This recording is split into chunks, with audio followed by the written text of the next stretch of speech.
विराट कोहली और अनुष्का है।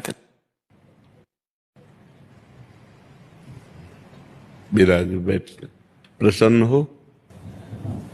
जी अभी ठीक। हाँ नहीं, ठीक ही रहना चाहिए। हम आपको अपने प्रभु का विधान बताते हैं थोड़ा सा। जब प्रभु किसी पर कृपा करते हैं, ये वैभव मिलना कृपा नहीं है, ये पुण्य है।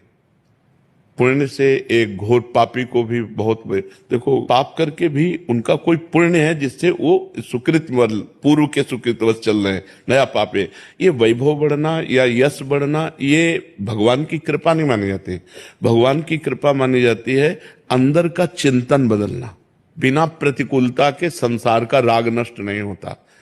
किसी को भी वैराग्य होता है तो संसार की प्रतिकूलता देखकर वैराग्य होता है। सब कुछ हमारे अनुकूल है तो हम आनंदित होकर उसका भोग करते हैं।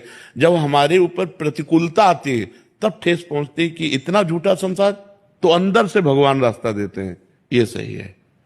भगवान बिना प्रतिकूलता के इस संसार को छुड़ाने का कोई भी औषधि नहीं रखी।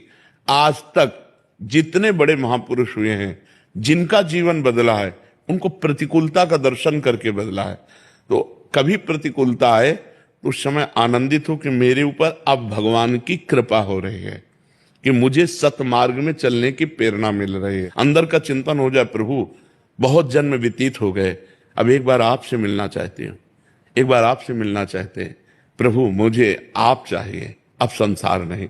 तो बात बन जाएगी, तो बात बन जाएगी। बाबा क्या नाम जब से हो जाएगा पूरा। ये हम अपने जीवन का अनुभव बताते हैं। पहले हम सन्यासी रहे 20 वर्ष सन्यासी रहे काशी विश्वनाथ जी। तो हम सांख्य योग, अष्टांग योग, जो अष्टांग योग है ना, अष्टांग योग, कर्म योग, इन तीनों को अच्छी प्रकार जान करके और फिर भक्ति योग में आए हैं। मतलब आप ये समझो कि हमारी इतनी तार्किक बुद्धि रही, हमारी श्रद्धालु बुद्धि नहीं रही।